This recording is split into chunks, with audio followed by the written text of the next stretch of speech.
Sara and I had a pretty important conversation around one of us stepping away. And to Sara's credit, she kind of broached it and she left it open-ended. She's like, one of us has to step away. And it's not going to be me. Welcome to Startup Dad, the podcast where we dive deep into the lives of dads who are also leaders in the world of startups and business. I'm your host, Adam Fishman, and in today's episode, I sat down with Eric and Sara Mauskopf. Sara is the co-founder and CEO of Winnie, a platform that helps parents find much-needed childcare and helps childcare providers find parents and run their business. Eric is on the product team at Winnie, having returned to the workforce after several years caring for their 3 kids. Both Eric and Sara have worked in tech for decades and met each other at Google. In our conversation, we discuss what it was like for Eric to be diagnosed with cancer when their eldest daughter was only 9 months old, what it took for Eric and Sara to battle cancer together, and how you handle family planning in a situation like that. We talked about Eric's decision to step back from the workforce and be the primary caregiver for their 3 children after over a decade at YouTube and Google, and the decision 3 years later to go back to the workforce, this time working at his wife's company. We covered a lot of ground in this episode and had a unique conversation that taught me a lot about battling through adversity. I hope you enjoy this conversation as much as I did. Today's episode of Startup Dad is brought to you by my friends at UnitQ. Do you want to know what your users like and dislike? Just ask UnitQ GPT, the world's first Gen AI engine for measuring the quality of your products, services, and experiences. You can ask it a question like, how should I prioritize my backlog based on revenue impact? Or, what are the top feature requests related to search? To get answers based on AI-driven user insights from user feedback and engagement data. You can see it in action at UnitQ. That's the word unit and the letter Q.com/UnitQ-GPT. I would like to welcome Eric and Sara Mauskopf to the Startup Dad program.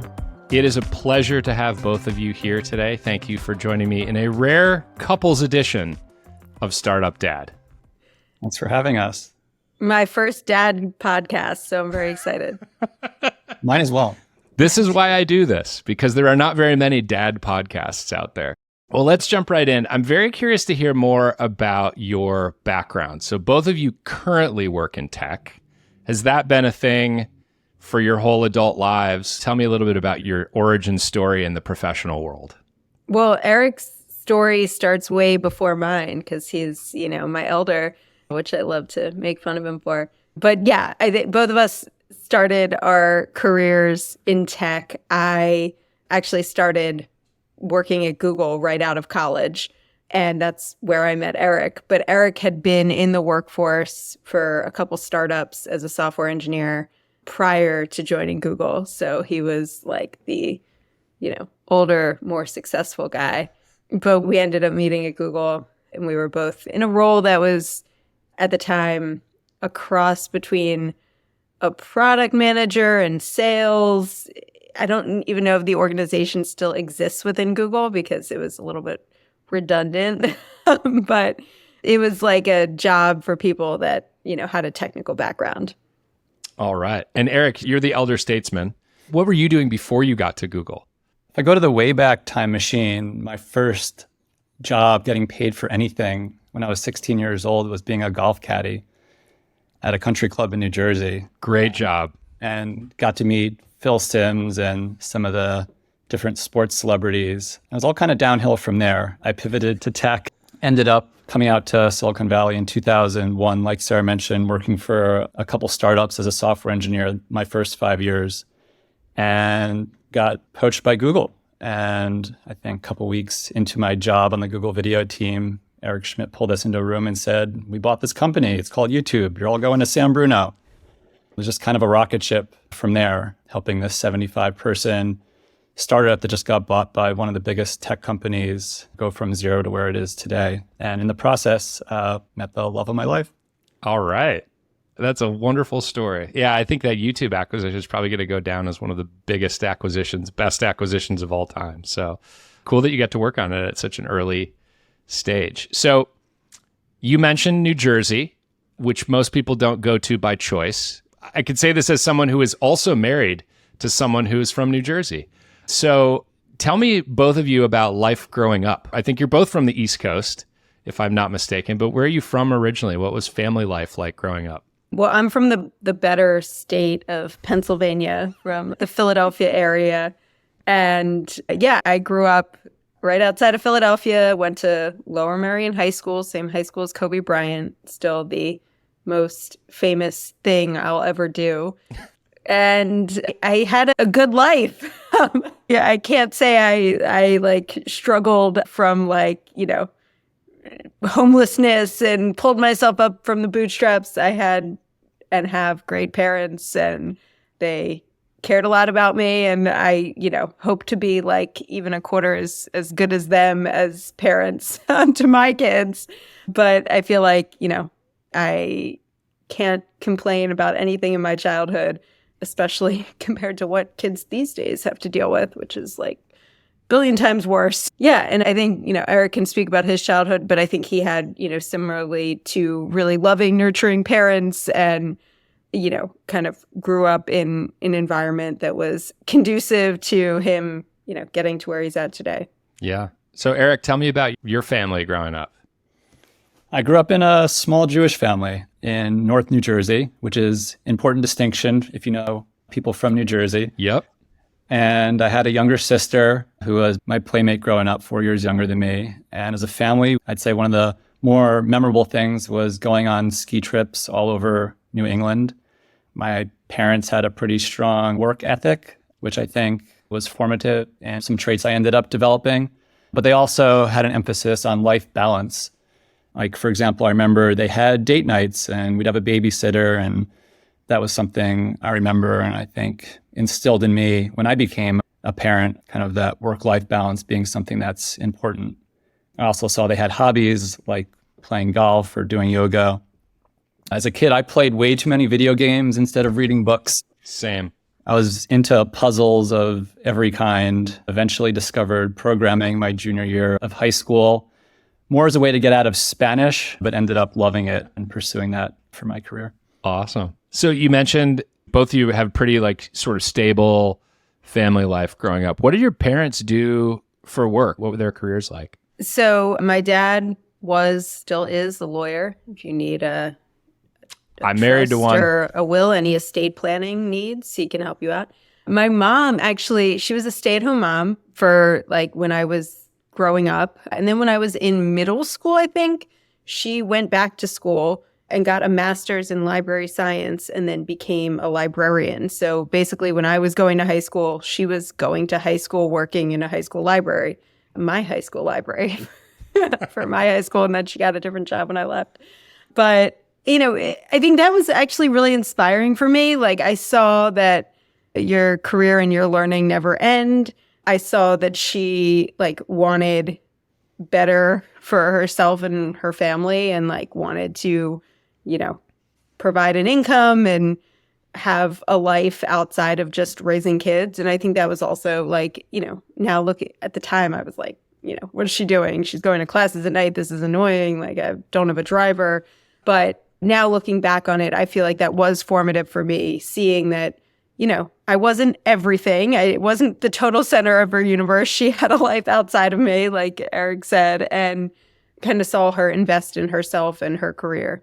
That's awesome. And then I didn't ask you this, Sarah, but do you have any siblings? Oh, yes. Not important whatsoever. No, I have a younger brother. How competitive. Don't worry. He won't listen to this, I'm sure. So who, ironically, is also named Eric. So okay. The source of confusion for my parents. There you go. And Eric, what about your parents? What did they do? Did they work outside the home? Do you also have an estate, trust and will father or no? No, my parents did both work outside the home. My dad ended up working for Prudential his entire career, all of 38 years. And my mom had an MBA and a math degree, and she stepped away from working when I was born for a few years, and then ended up going back to work part-time in an area that was more her passion. She was working for a chiropractor part-time for a number of years, but kind of in the area of holistic medicine and research.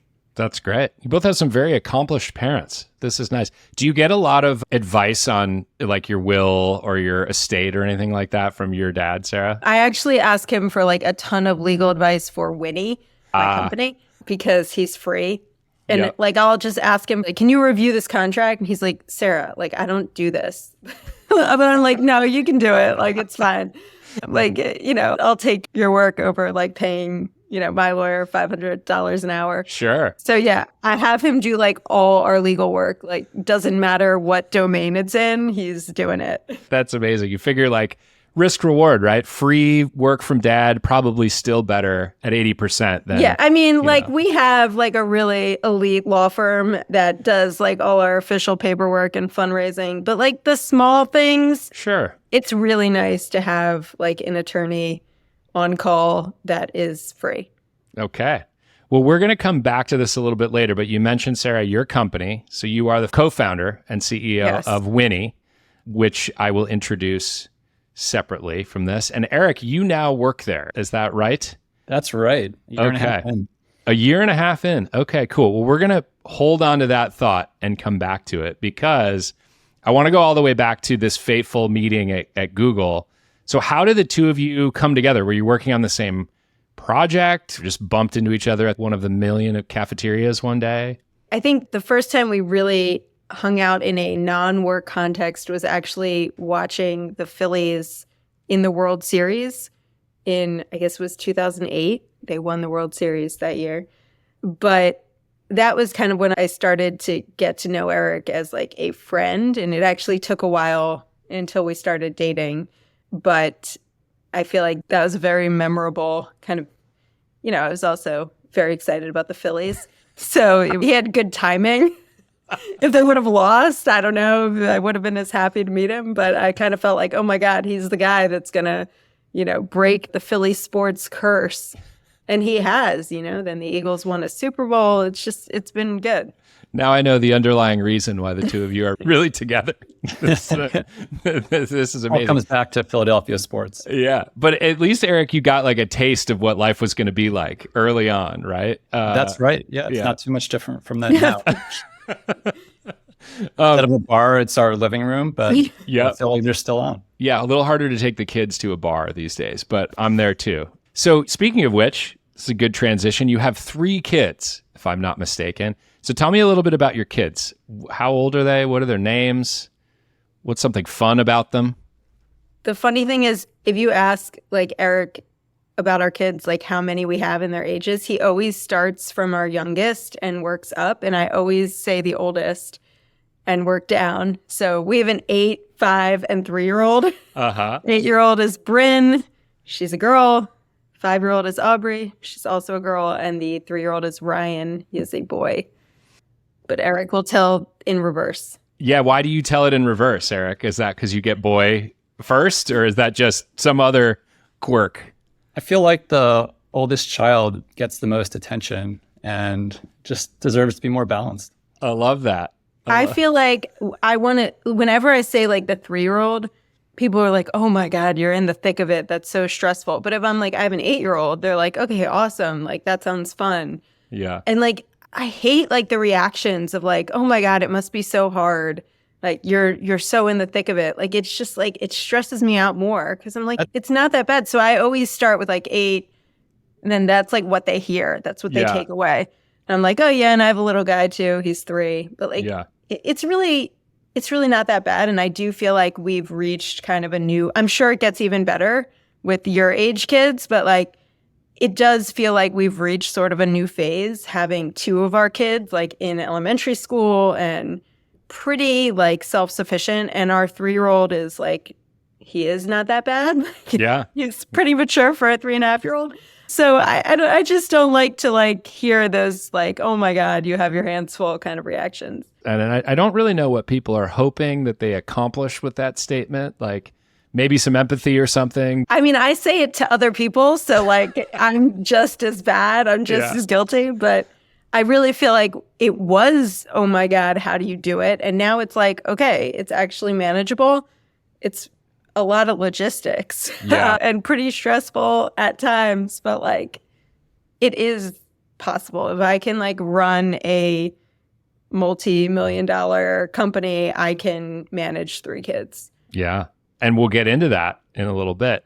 But I wanted to ask about the decision to start a family for you two. So this is something I love to ask everybody who's on the show.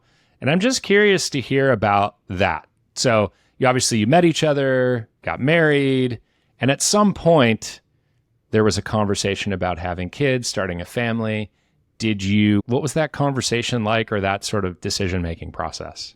I mean, from my point of view, I feel like our values were always aligned around wanting to have a family, even if there was not a timeline from the beginning.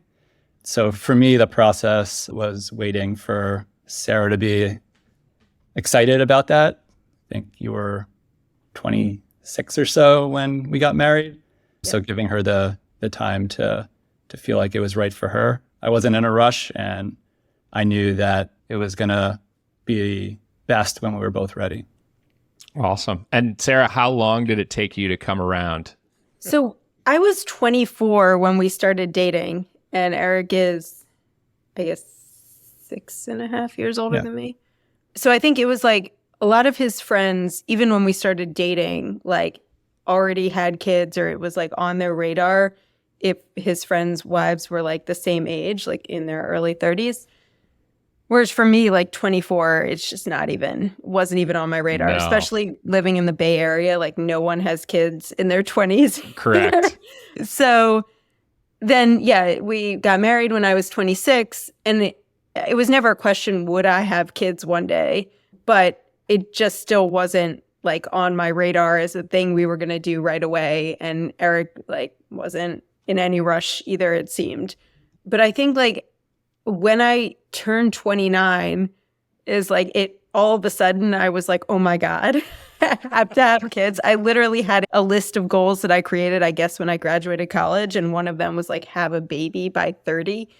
So I don't know why it just was like, oh my God, like it was not at all on my radar. And then suddenly it was like, oh my God, like I can't believe I'm not pregnant yet.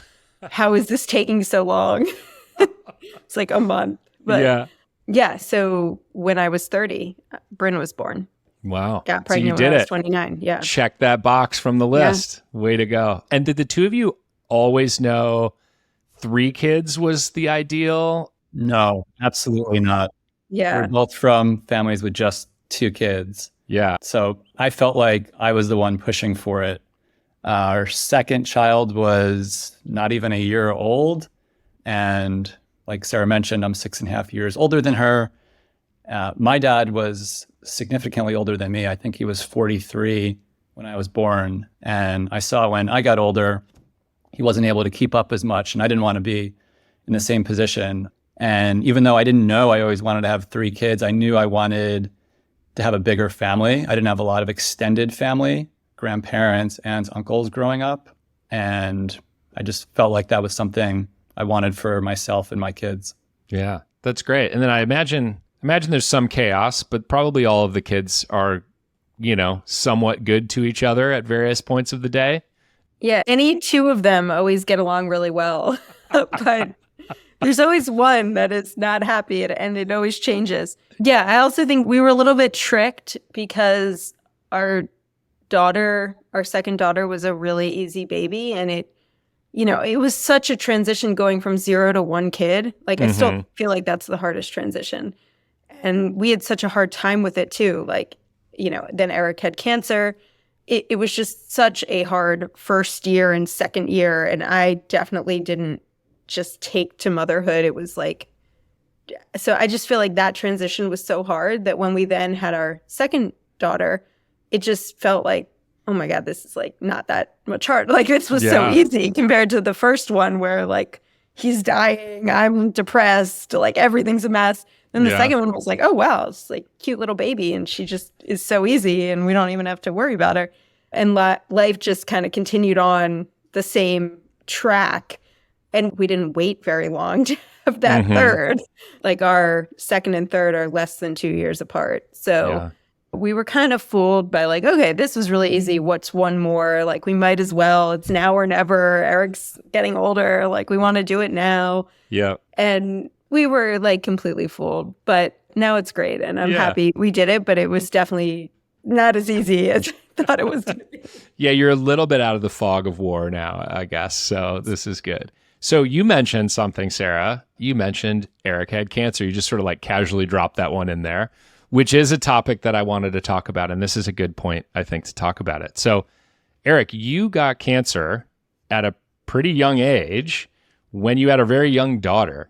So I guess tell me about that whole experience. And I'm sure, I mean, obviously it wasn't yours alone. Sara, you have a very big hand in navigating that. But Eric, I'm just sort of curious, like, what was it like when you found out, and how did that all go down? Yeah, I think the headline is that it was a dismembering experience for me. Looking back, I feel like it robbed me of many things. Like I used to have an endless amount of energy when I looked at people around the room, as well as just kind of a blissful ignorance of how fragile life can be. And so I think there's definitely a silver lining. Like some people say people that had cancer now have like a superpower in that they really understand the value of every moment in their life and make the most of it as a result. And that has been the case for me as well. But it was really hard to accept at the time, and really happy that I got introduced to a therapist in the middle of my treatment, because that really helped me think about how to get through each day mentally. Yeah. Wow. And Sara, what was it like? I mean, how old was Bryn when you found out that Eric had cancer? Bryn was less than a year old. I feel like around 9 months old. But he was actually sick, like, I think starting around when she was 6 months old. And it took like 3 months of not knowing what was wrong with him.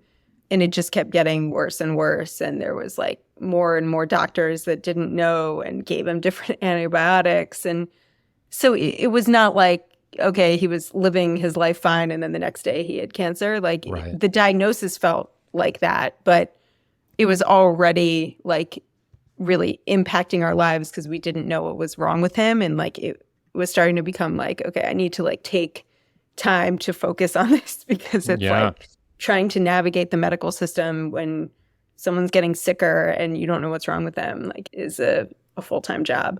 So yeah, I mean, like, Eric always jokes with me, like, I shouldn't get to talk about how hard it was. Because you didn't have the cancer, yes. It wasn't anywhere near as hard for me.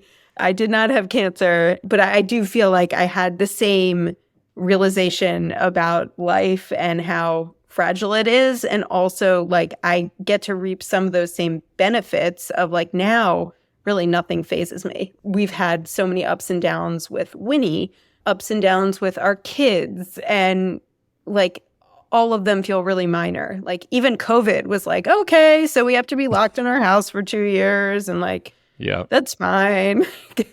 It didn't have the same, like, I think a lot of people with COVID, it was like the first time their life was really disrupted. And I was like, oh, this is kind of nice. Like, not only am I suffering, but everyone around me is. Like, I'm not alone this time. Like, right. We get to do it with everyone. The whole planet. Yeah, because I kind of felt like with cancer, it was like our lives like stopped. Like we had to like just focus on this one thing, which was getting Eric better. And like everyone else got to go on with their life and do things normally. And we had like a year of just like hell. And, you know, a lot of people have it much worse and like have many years and don't make the recovery that Eric has. So, you know, I think we're really lucky, but it was also like a really shitty year. Yeah, I can imagine.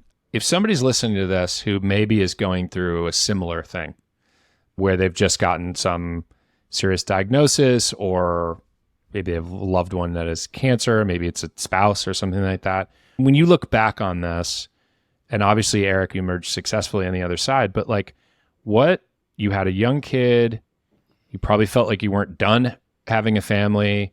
Like, what was the sort of family planning or that kind of process like to I guess prepare for the future? What do you do when that happens and you're like not done having a family yet? Yeah, like Sara mentioned, she really took over the reins even before I was officially diagnosed. And one of the best things and decisions she ever made was, finding out that it's important to freeze your sperm if you're a guy before you go through chemotherapy, which surprisingly, even at an institution like UCSF, apparently isn't something that is information that is volunteered unless you ask about it. Interesting. And, when you sign the paperwork to have chemo, it's, a lot of fine print, but, you're saying they're not responsible for your fertility being affected. But when you ask the doctor, they're like, 50-50, like, you'll probably be fine. Yeah. Well, when we tried to have our second child, turned out my sperm count was basically zero, which was a shock to me based on how the doctors had prepared me. And so thank God Sara had taken the initiative, because otherwise we couldn't have followed through on our family plan. Yeah. I imagine, Sara, you were all over the research.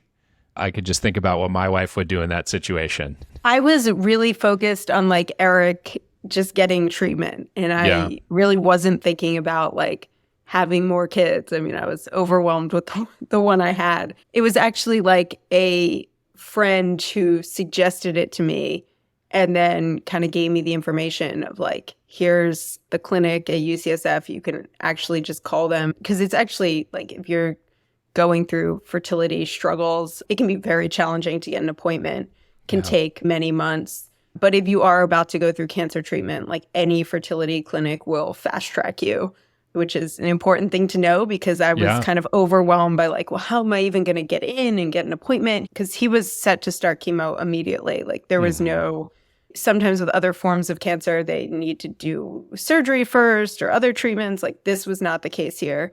So I was just like, it's too logistically overwhelming for me to figure out. I need to just get the treatment as soon as possible. He needs to live, and like all this other stuff is not important. But it was actually a friend who like had done it at UCSF and put me in touch, and we got fast tracked. It was literally the next day in time for his chemo to start. And the other thing is like, we were really fortunate that we could just pay for it. There are resources, especially if you have cancer, to pay for this kind of treatment. But I also like didn't have the time or energy or mental brain space to figure that out. So we just paid for it. It can be a huge expense, and a lot of people don't have the resources to just fork that over. Sure. Yeah. What sort of family support did you all have to rely on when this was going on? Was this a thing where like you kind of rallied the troops and everyone like flew out to help? Because this seems to me, and I've never been in this situation, but entirely overwhelming. Like a 9-month-old kid, husband with cancer, like forget about it. I would just be in a dark room all day. So yeah, what did you have to do to kind of make it all work to navigate through this? Yeah, it was really crazy. So the whole diagnosis came because Eric had 3 months of being sick, and finally they said, we're going to take out his tonsils. We're going to do a tonsillectomy because we think he has tonsillitis. Oh. And that's been causing it all, even though we didn't know this before. So they scheduled him for a tonsillectomy, which is, it's like an outpatient procedure. I've had it. Yeah. Okay. So did you have it as an adult or as a kid? I had it at the end of my senior year of high school before I went to college. My dad is an ears, nose, and throat surgeon. Okay. So, yeah. So we needed your dad when Eric was... so anyway, getting your tonsils out as an adult is actually like worse than as a kid. And I was like, he's going to be fine. But my mom was like, you know what? I'm going to fly out and just be there in case he's not fine. Yeah. So she flew out, and one, that was really good because after the procedure, he's like started bleeding and he needed to go back for emergency surgery. He was just coughing up blood. Really terrifying.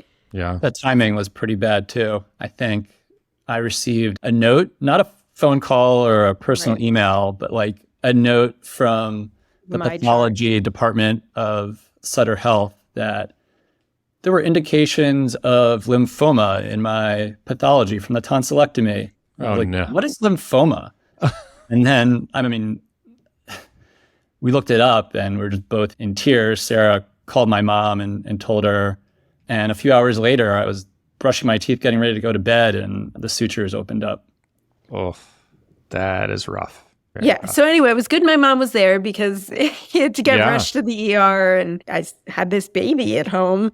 And so that was the timing when we found out he actually had cancer. And she just never left. Like she was working at the time because, like I said, when I went to high school is when she was starting her career. So she was still like trying to establish herself. And she took like a leave from her job for a little bit to be out with us. And then actually my aunt, who's my mom's twin sister, took over for part of it when my mom like used up all her leave and had to go back to work. But yeah, we would not have survived. When you have a cancer patient, like, you know, you need a full-time caregiver for that person, and a baby also needs a full-time caregiver. So like there were not enough caregivers without another adult living with us. And we even had a nanny, but like that's just childcare during the day. That's not a full-time caregiver when I had to rush Eric to the ER multiple times you know, in the middle of the night throughout his cancer treatment. It's actually impossible. So that's another thing I always tell people who, you know, just received a cancer diagnosis, like assemble all your help and then add more because like you're not even going to realize the amount of help that you need. Like you as the patient may need to go to the emergency room in the middle of the night. And so like you need a full-time caregiver just for you. Mm-hmm. And then any children you have also require a caregiver. If you're just a 2-parent household, like the math doesn't work. So you need to find someone else. You need to find another family member. Yeah. Well, I don't want to say great situation, but great that you could have that family support and some people who would get on an airplane and come out on a moment's notice. So that's pretty great. And a recovery from you, Eric. So that's also great. I am forever grateful. This is the best case scenario. So not an easy situation to deal with. No kidding. So I wanted to move on to a different topic. And that is, so Eric, you started to get sick when Bryn was maybe 6 months old or something like that, somewhere around that. Before that, when Bryn was born, or even before she was born, I'm curious to hear about what the earliest memory you have of becoming a father is. Earliest memory was still looking at the imaging from Sarah's like first trimester scan, and I just teared up. It was like one of the happiest I've ever been in my life. It's when it truly hit me that I was going to be a father, and really validated a lot of feelings I had throughout my life, and felt like, wow, I really have done something that I really wanted to achieve. Wow, that's special. That's really nice to hear. And then the next most memorable, I would say, is holding my daughter Bryn in the delivery room, minutes after she was born. Wow. And so the other thing that I wanted to ask you about is that you had actually stepped back from the workforce after your second kid was born, or was... Yeah. And that was so that Sara, I imagine, so that Sara could lean in more and be CEO and co-founder of a company, which is an incredible amount of work along with parenting. And so I'm curious to hear a little bit about what that conversation was like. I don't talk to a lot of dads on this show, unfortunately, who have made that decision at some point where they've said, hey, I'm going to take a step back. It has happened in some of these conversations, but I'm just curious to hear about what that conversation was like with the two of you, and how did you come to that conclusion? Yeah, so we had at the time issue with our nanny, the only nanny we had ever had for our daughter, and we had to let her go. And the nature of the reason we had to let her go made us feel like we didn't want to trust someone outside of our immediate family or outside of our close family to raise our kids, at least for a period of time, until we could kind of process the issues we had with our nanny. And I had reached a point in my career where I felt like I had achieved a lot of everything I wanted to achieve. I ended up spending 12 years at YouTube and Google and building out this new product area for growing users in emerging markets, and was working directly with Susan Wojcicki, the CEO at the time, and the kinds of conversations I was in on a daily basis was just exceeding everything I ever imagined. And I also ran into some challenges at work that were really pressing on my ability to be present with my kids, maintain the healthy lifestyle. I was traveling all over the world, wasn't really the right fit for a family person or family man. And so Sara and I had a pretty important conversation around one of us stepping away. And to Sara's credit, she kind of broached it and she left it open-ended. She's like, one of us has to step away. And it's not going to be me. So one of us has to step away, and that one of us is also running a company. So this was a little over 2 years into the founding of Winnie, if I recall correctly. This was around the spring of 2018. And I was eager to take some time away and be more present with myself and my family on a daily basis. And so it was like the right timing, but it still took a lot of mental effort on my part to accept walking away from a lot of the accomplishments and status that I had, YouTube and Google and the teams that I had built there. But at the end of the day, I realized it was the right thing to do for myself, my marriage, and my family. And I don't regret it a day. That's amazing. I'm going to get a little meta here. What do you think it is about that decision that is so hard for men to make? In general, I think man's identity, and I don't want to just isolate it to men, but that's how the question was framed.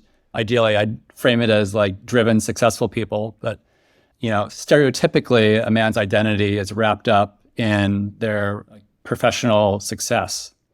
And I think it's as simple as that. I have another take. I think it's actually really isolating. I think that's actually worse than the identity piece. And then, especially with COVID. But let's put COVID aside for a second. I think for a lot of men who take a break from the paid workforce, they really do it with I'm just taking a break for a year. And so there's just not a lot of stay-at-home dads, and the stay-at-home moms are very cliquey with each other. And I don't know that it's they're very nice people, but I think they also just don't feel comfortable texting a man.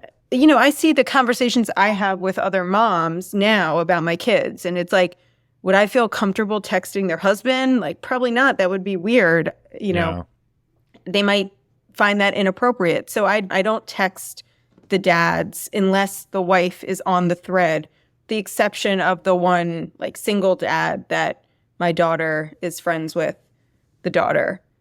But I feel that's part of the issue is you just don't have a friend group. The nannies are friends with the other nannies. So the nanny kids, then friends. Yeah. And then the moms and stay-at-home moms, or the moms with part-time jobs, are all friends. And then there's the working moms group. But the dads, they're not stay-at-home dads. And so you just don't have that community, and it can be really isolating. And so I think ultimately that was the real reason that Eric wanted to re-enter the workforce, or part of the reason is there's just not that community. So even though he was comfortable with it and he did that work to be it's okay that I'm no longer the breadwinner for this period of time, it's hard to do a job when you have no support. Yeah, I think that's also true.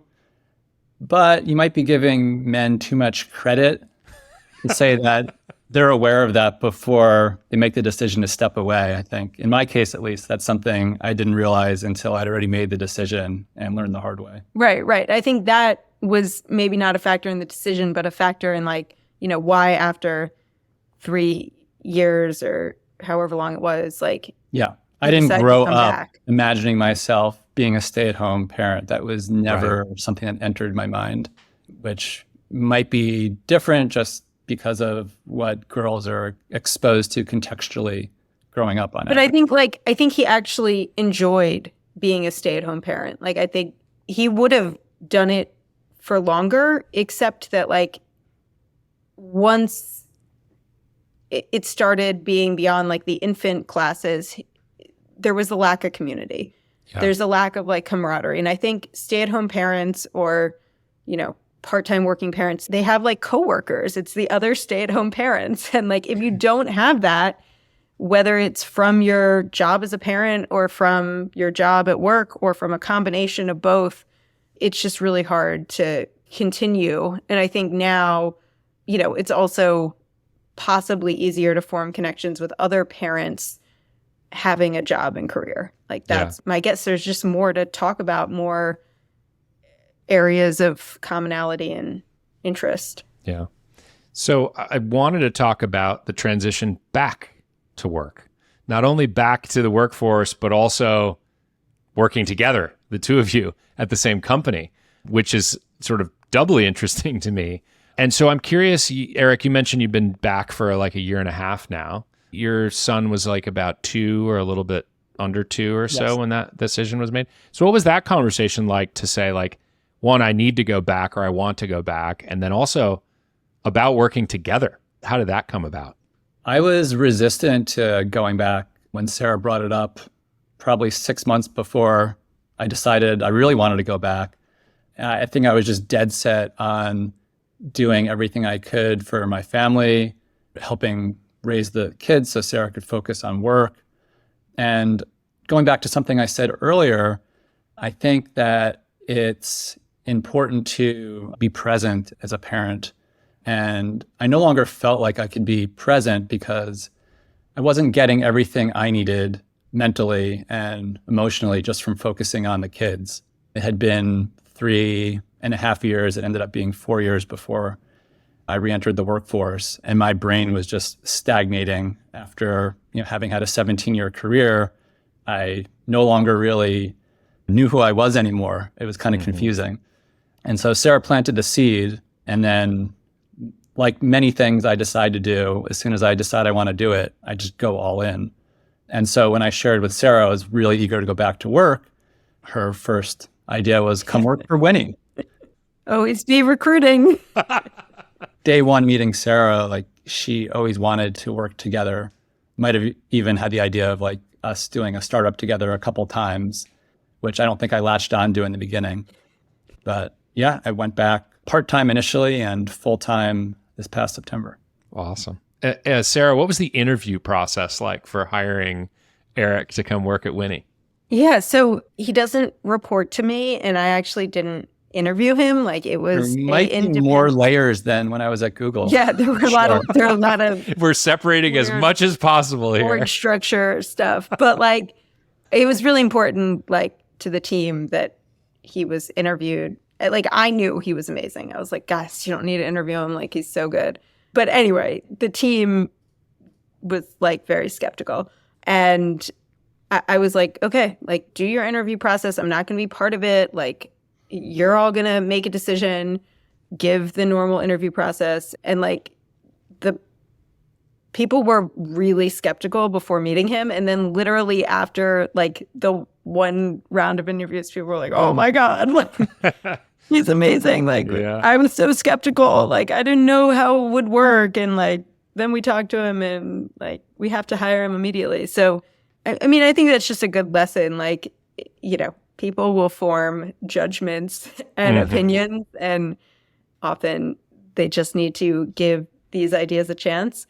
I knew we could work really well together and that it wouldn't be a problem and it would be a huge asset to Winnie. I think people were concerned that like I would have more influence. I was like, I already have all the influence, guys. Like I'm the CEO. Like I don't know like that I need to have more influence, but okay. So I don't know what people were concerned about. But after meeting Eric and after interviewing him, like all those concerns went away. So that was really good. As far as like when I started planting the seed in Eric's head that he needed to work, like I saw that he was like doing a lot of projects and spending a lot of time on things that I was like, okay, this is like excessive. Like he had become one of those pandemic bakers and like taken it to like new extremes. Every day there would be like new baked goods and like bought all the professional baking equipment and he built a bunch of stuff in our house, like baby banisters for like the kids to use that were different from the regular staircase thing. Like put in like a heating cooling system. And like I had never seen this guy do anything handy in his life. And suddenly he's like basically a general contractor. Like it just came out of nowhere. Like all these new skills and talents. And I was like, this is really cool. Like I love having a professional baker and, professional handyman and all that stuff. But like, this is not the best use of his brain and skill set. It was secretly a cry for help, Eric. Yeah. I wasn't reading additional parenting books or creating, resources for parents. I was focused on other things. Yeah. Makes sense. So, okay, I wanted to ask about the two of you have taken your kids on some pretty interesting adventures. And again, I only know this, thank you, Twitter or X or whatever we're calling it. But I would suggest that you've taken your kids to a lot of places that most parents would be pretty anxious about taking their kids. Professional sporting events, World Series, business trips, things like that. And so I guess my first question is, how do you do it? I would be so terrified that my kids would get bored after one inning and be like, I'm going to go home. And I would say, well, I just spent $1,000 on these tickets, And I'm sure that happens. That right? did happen. Yeah, exactly. exactly. I spend more than $1,000 on the tickets and airfare.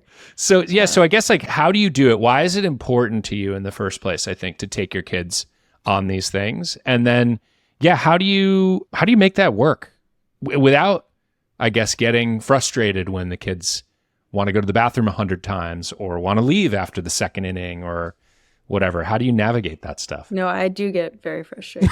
Are you serious? Like, we're watching this game. Yeah. Shoved a bunch of cotton candy in their face.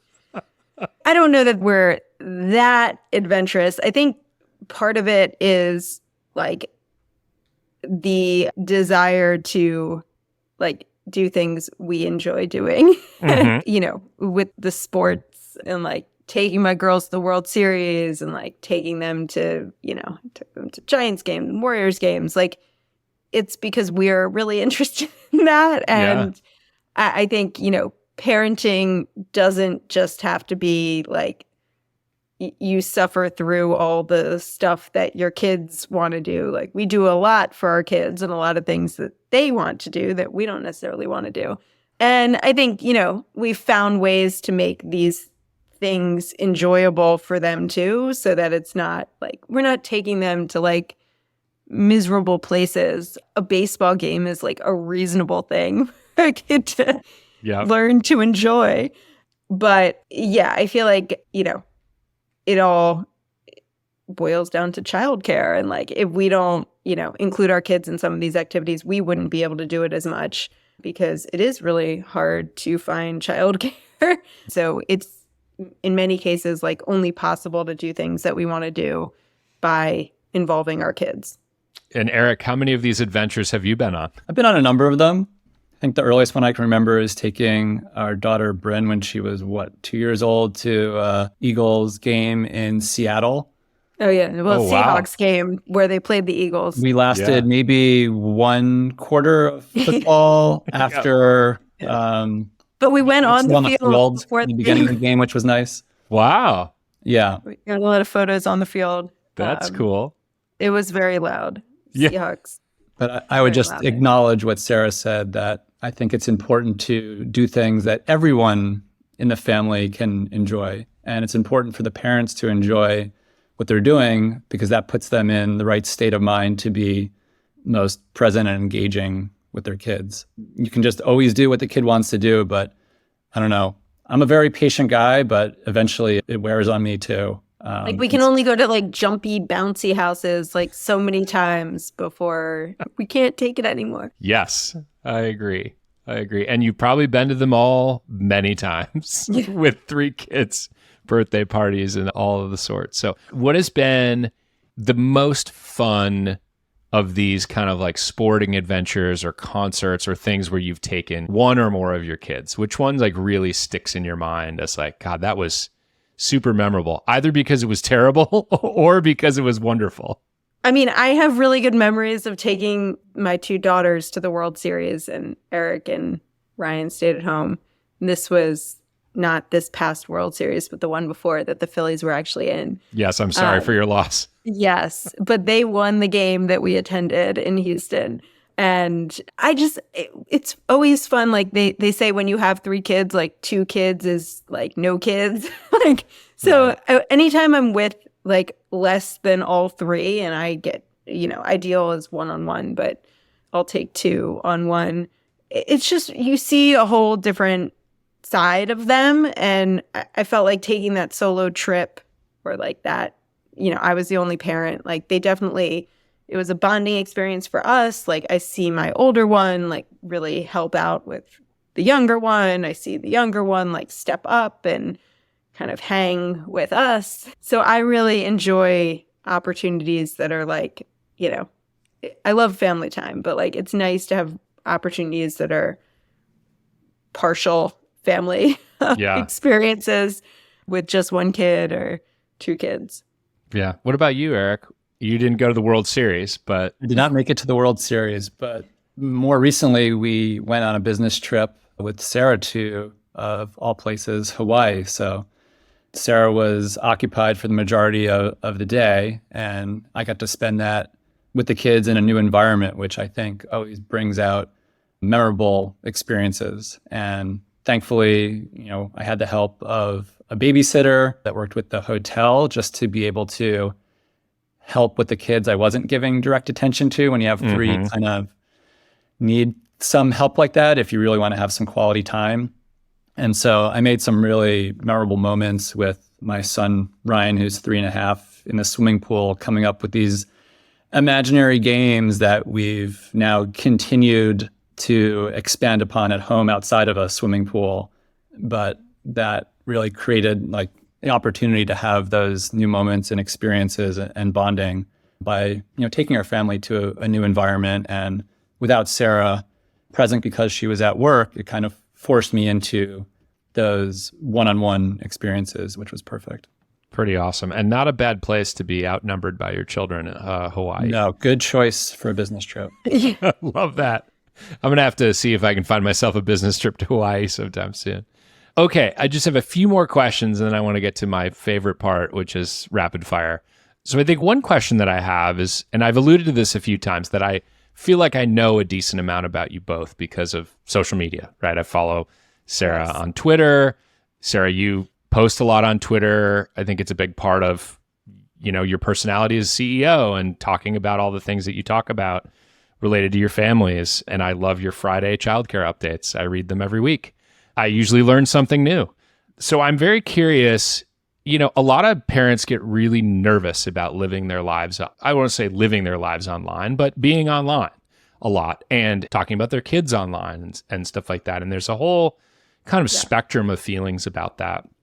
And so I'm just curious how you two have thought about that, and if that's ever a thing that's come up in conversation or come up with other parents or anything like that. I'm just kind of very curious about how you handle that. Yeah. I mean, I know a lot of parents are really protective of their children's identity online. And I think, for as open as I am on Twitter and these other platforms, like I am protective of my kids too. Sure. I will show their faces because their faces are out there anyway. Sure. And I don't feel like there's tremendous risk of showing their faces. But I don't talk about things that I feel like are sensitive or personal to them, their particular issues or struggles, or, I feel like I'm talking in a more general way and definitely trying to be relatable without doing anything at their expense or in a way that brings them down. I also, over the years have learned it's important to not share where we are at the present time. Right. So I wouldn't tweet something like, my kids are home alone with the babysitter right now, come find them, because there are real safety concerns. And like we've had some real weird and bad experiences with that. So I do have to be careful there. But I'm not particularly concerned about sharing their faces because their faces are like in their school marketing materials and like, right. I just don't see the real worry there. That makes sense. Eric, anything you want to add to that? I think what Sara left out unintentionally was just she's always been someone who shares a lot about herself and her life online. And that's part of what I think she enjoys doing, and it provides kind of engagement with people she knows and people she might not know, and forms connections that way. I'm a little more reserved naturally, but I've experimented with posting things as well, and I've been able to engage with people I wouldn't otherwise meet through sharing faces and activities in a fairly safe way that my kids are up to, or that I'm doing with them. And I learn from those connections that I've made, and I get some acknowledgement about some of the tougher things I'm going through, and it gives me an outlet to talk about them as well. That's great. You two seem like you have a very strong partnership, and obviously that's super important when you're parents and when you're raising 3 kids, but also it's really hard to agree all the time, right? That's just part of life, especially part of parenting. So I'm curious to hear from both of you, what's something that the two of you don't agree on when it comes to parenting? I feel like it's almost less that we don't agree, but that we're like ships passing in the night. We just don't have a lot of time. Like, people are like, oh, you work together, you live together, like you must always be communicating all day. But like we actually never get to talk to each other. Like, Eric works on different stuff than I do at Winnie. Yep. And sometimes we interact about that work stuff, but rarely. And then like about our kids, like it's so hard to just have any kind of discussion with him when they're around. We literally have to set aside time. Like, I'll be like, tonight after the kids go to bed, I need to talk to you about X. Like, we have to remember to do it. Yeah. And so it's less that we don't agree, but like more that we didn't have a chance to get on the same page. So he may, tell them something or do something, and then like I didn't realize, or vice versa. And then it's like we're not aligned on something that we could have easily gotten aligned on how to handle it. I think it helps that our values are pretty aligned. I would say that the disagreements we have, whether it's public versus private school, how nutritious their diet is, are really just a matter of like information that in many cases I don't have, but Sara has, and she just needs to catch me up, and I need some time to process it. So I might be like really concerned with some decision or idea that she's proposing. And so I just try to be patient with myself emotionally until I've learned the information that I wasn't aware of. And then, of course, in the rare cases that I have some information or a take on something that I feel really strongly about, I'll bring it up. All right. Okay, last question for you, Eric. What's a mistake that you've made as a father? Oh, gosh. And no fair answering this for him, Sara. Yeah. I'm sure there's a lot of mistakes I have a I've made. list. Yeah, I was going to say, hold on, let me just go to my file over here. I think in the realm of discipline, I think sometimes I get too caught up in rules that I've made with my children, when like I think rules are really just something that helps guide their development, but also like helping your family get through all the different things that they need to get through in a given day. And yeah, like I think it's not important to be consistent all the times in the rules that you have with your kids. You really need to adapt it to what each of them is going through at that moment. And so I wouldn't say like the consequences of me like trying to adhere to the rules too much have been anything like severe or extreme, but I've come to realize that it's really important to take into context like what the individual child is going through, even if it feels easy to just take the shortcut of, oh, we made this rule, let's go with that. All right. That's a good one. Okay, last question. If people want to help either one of you on your journey, follow along, what's the best way to do that for both of you? So check out Winnie at winnie.com. If you need childcare or education, we now have all sorts of things, even just beyond daycare and preschool. I am at SM on X, formerly known as Twitter. Eric is at Mauskopf on X, formerly known as Twitter. We're on all the social media, Yep. connect with me on LinkedIn. I've been posting a lot on there lately. So whatever your preferred social media is. Cool. Well, I will link to Winnie. I will link to all of the socials. That's great. Awesome. I've been a big fan of Winnie for a long time. Okay, last question for you, Sara. Are you excited for the Detroit Lions to meet the Philadelphia Eagles at some point in the playoffs? Yeah, I was looking and I saw like the Lions are actually good this year. I was surprised. It's a miracle. Yeah. Because I just always think of them as really bad. You wouldn't be wrong. So, yeah, I mean, I feel like the Eagles are the worst 8-1 team I've ever seen. Like, it's shocking that they have the best record in the entire NFL because like, I feel like every game they were like so close to losing. So it's like, how do they keep doing this? I don't know. When is the luck going to run out? But for now, yeah, it's been an exciting season. This is the opposite of the Lions for many years, which were so close to winning and always lost. So we had the opposite end of the problem. So, okay, cool. All right, so here's how rapid fire works. I ask you a very quick question. You answer with the first thing that comes to mind. Maybe we'll try to popcorn back and forth between the two of you. So, okay, most indispensable parenting product you have ever purchased? Babygate? Babygate. Sara, what do you think? The iPad? Great. What about the most useless parenting product you've ever purchased? That stupid crib that like shakes your baby back to sleep. Whoa. It never worked on my babies. I had to send it back. Never. Eric, would you agree with that one? Yes. That was awful. Okay. Which one of your kids is your favorite? You both have to answer at the same time. The one who cried last, not as recently as the other two. That sounds like a good answer. Eric, I bet you're in the same camp on Yes. that one. Okay. Eric, what is your go-to dad wardrobe? Jeans, t-shirt, sneakers, and baseball cap. All right. Did you ever drop one of your kids as a baby? No. I did.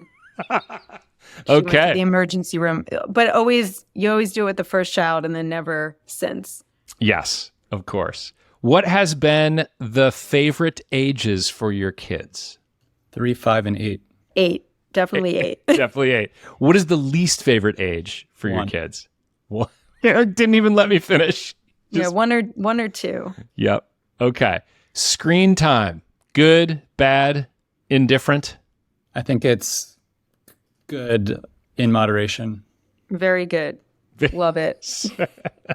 Okay. I'm excited for the answer to this one. What is your take on minivans? Oh, father's best friend. Father's best friend. Sara, minivan? Really embarrassing, but I can't find a way around it. Like it's just, I have to go with it. Yep. So it sounds like you're, when your arm is twisted, you're pro minivan, but Eric is all in. So good to know. Okay. What is the most absurd place that you've ever found a diaper? Thankfully, it's been a while. Yeah, it's been a really long time. I can't remember. I don't remember. That's okay. I've blocked out everything having to do with diapers. Our littlest one was potty trained very early. Amazing. And just, there was no looking back. We threw it all out. I heard a lot from people. Glove box was the most interesting place they ever found a diaper. Okay. Have you secretly thrown away a piece of your kid's artwork? Every day. All of it. We have a whole process I haven't around kept anything. I throw it all away. Just had parent-teacher conferences with my kids and came home with a stack of artwork that ended up in the trash. So, what is the most absurd thing that one of your kids has ever asked you to buy for them? A new house. Yes. Would you say that's it too, Sara? New house? My son really wanted a kiddush cup, which is the cup you drink out of on Shabbat. You drink wine. Yes. I don't know where he even learned about it, but he really wanted one. Oh, God. That's awesome. What is the most painful children's television show that you've ever had to sit through? Oh, God. A lot of them. I don't watch any of them. Like if my kids are watching a screen, that's like to give me time. So I don't watch it with them. I don't know anything about any of the kids shows. Okay. Eric, you seems like you may have one in the back of your head here. I don't know. Gabby's Dollhouse. Oh, okay. I'm somewhat familiar with that one. So what is your worst experience assembling a child's toy? or piece of furniture? I'm pretty good at it. Go ahead, Sarah.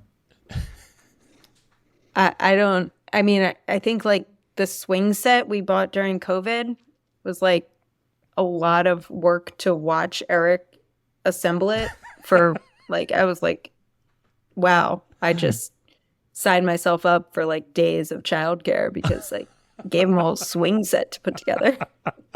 That's awesome. The bunk beds I built definitely took the longest. That was 8 hours straight with no eating or drinking. Yeah. That sounds terrible. That's where I'm calling a TaskRabbit. Have you ever accidentally mixed up your kids' names? Every day. Yeah, I don't ever call them by the correct name. Sarah resorts to whoever you are. Okay, whoever you are. How often do you tell your kids back in my day stories? This might be more relevant for you, Eric. I don't know. Comes up once in a while. Yeah, like explaining that we didn't always have the ability to pick any music we wanted in the car and you had to listen to whatever was on the radio. So listen to my playlist. Listen to that Traveling Wilburys tape or Bob Dylan or whatever. Okay. Now, I'm not sure how the best way to answer this one is, but the origin of the question is, how many times have you said, go ask your mother or father this week? So how often does that happen where you're sending kids to the other parent? Very often for me. Yeah. A lot of go ask the other one. Okay. Yeah. I mean, I think we each have our limit. They'll all flock to one of us for 20 minutes for nonstop questions, and then we'll reach a limit and say, go talk to the other one. Yep. Awesome. Okay. Well, that is it. That's all we've got for Rapid Fire. Thank you both. I super appreciate you being here, and good luck with all those kids. Thanks for having us. Thanks for having us. Thank you for listening to today's conversation with Eric and Sara Mauskopf. If you enjoyed the show, please subscribe, share, and leave me a review. It'll help other people find this podcast. Startup Dad is a Fishman AF production with editing support from Tommy Heron. You can also stay up to date on my latest thoughts on growth, product, and parenting by subscribing to the Fishman AF newsletter at www.fishmanafnewsletter.com. Thanks for listening.